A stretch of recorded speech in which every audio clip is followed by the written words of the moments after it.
something pretty special about it. Good morning, everybody, and welcome to Recovery Classroom. My name is Drew. I am alcoholic. Today, I'm a recovering alcoholic, and I cannot be any more grateful. We had so much fun Friday night with our crosstalk meeting. Several of us piled in a room, drinking coffee, eating a bunch of sugary shit, talking about anything and everything under the sun, laughing, cutting up, and having a hell of a good time. If you are local to that Huntington, West Virginia area, I encourage you to come down to 5747 East Pea Ridge Road every Friday night at 7 o'clock and hang out with us. It's unlike any meeting. It's not an AA meeting. It's not an NA meeting. It's unlike any meeting you've ever been. We were also on the road this Saturday, and there's something pretty special, pretty powerful, and awesome about being able to take crosstalk on the road and sitting and having a genuine, authentic, heartfelt conversation with someone who's filled with hopelessness, someone who's filled with despair. They don't see a way out, and getting to sit and talk with them and watch that light come back on in their eyes. It's pretty powerful stuff, and we're just incredibly humbled and grateful that we get the opportunity to do that with our crosstalk meetings. And in that same thread, I want to talk about meetings, and I want to talk about the problems within Alcoholics Anonymous. Now, before you go get upset and you say, what did he just say? There are problems within Alcoholics Anonymous. Yes, I did say that. But I want to be very clear and make it abundantly clear what I'm talking about. See, there is the program of Alcoholics Anonymous, the 12 steps, the big book, everything that Bill Wilson wrote back in 1938 and was published in 1939. There's the program. I will advocate for that program to the day I die. I will die on that hill, by golly. I want to tell as many people, and I will continue to tell as many people as I possibly can about the program of Alcoholics Anonymous and what it did for me back in 2021 and how it got me sober, how it's kept me that way.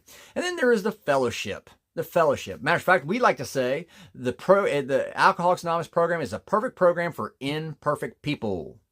The fellowship is where those people come into play. It is absolutely far from a perfect fellowship by all means. And I want to take it a little bit, the next several monologues, and talk about some of the problems that folks may see whenever they come into the fellowship of Alcoholics Anonymous. And I've already had this conversation actually with several folks. Why would you say these things? Well, I would be remiss if I didn't. I wouldn't be honest and forthcoming and upfront if I didn't talk about him. To the newcomer sitting on the fence, debating whether or not I got a problem. I don't know if I would need to go check this thing out. You know, that was me back in 2013. I want to do this so I can communicate with that newcomer like me back in 2013 who finally took the plunge, went to an AA room and said, yeah, this is not for me. And I used it as an excuse to continue my self-destructive behaviors.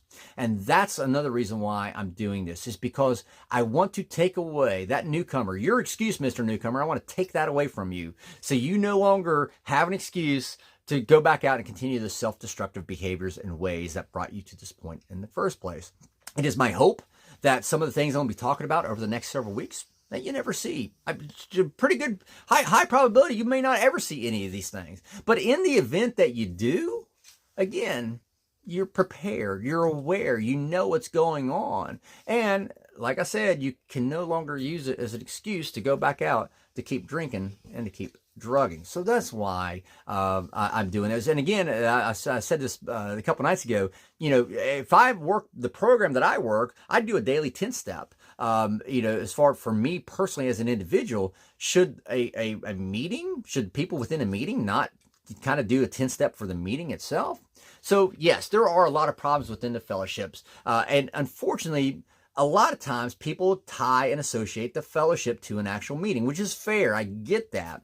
There are rules within meetings that you may see and experience, and you're not really sure. Unfortunately, over the years of Alcoholics Anonymous fellowship, people have associated the operation of a meeting to the traditions. And that's not what Bill Wilson meant. To give you a great example, when you go to a meeting, you may only be able to be allowed to speak for like 3 to 5 minutes. You may only be able to be allowed to identify yourself as an alcoholic, keeping in mind with the singleness of purpose. If you can't talk directly to somebody, you can't crosstalk. If you have a question, you have to wait till after the meeting and ask that person outside. You know, you have to sit and listen to 15 minutes of readings of things that you could read yourself, possibly. That you may you may be able to recite chapter and verse. These are all rules that have nothing to do with the AA traditions. I've read the traditions countless times. Those rules are not in the AA traditions, the group conscience. We're going to talk about these things over the next several monologues. With all that being said, I want to take this opportunity, because of the things we're going to be talking about over the next several weeks, or several monologues, I should say. I have been an AA member for 4.5 years. I've always counted myself as a member of the Fellowship of Alcoholics Anonymous.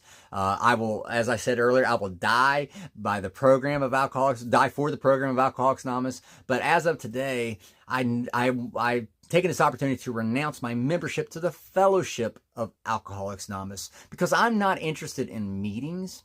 In the formats of the meetings, I'm not interested in what I can and can't say, what you can and can't say. I'm interested in connecting and engaging with that person who's filled with hopelessness and despair. It's that person who just needs a lift in their spirit, someone to reassure them that they're going to get through this. That's what I'm more interested in, is having that conversation rather than having a room full of rules and regulations how I have to recover and practice my recovery based upon somebody else's belief. I am not in any way renouncing my friendship. I've made incredible friendships. A lot of the friendships I've made is through the rooms of Alcoholics Anonymous, and I'll be forever grateful. But I will no longer associate myself with any organized Alcoholics Anonymous fellowship as of today. We'll be talking about all these things over the next several monologues. So with that, I'm way over time. Thank you guys for letting me come in and share 5 to 10 minutes of your day with you. You guys absolutely keep me sober, and I cannot be any more appreciative. We'll be talking again soon. Remember, guys, you can't get drunk if you don't take that first drink.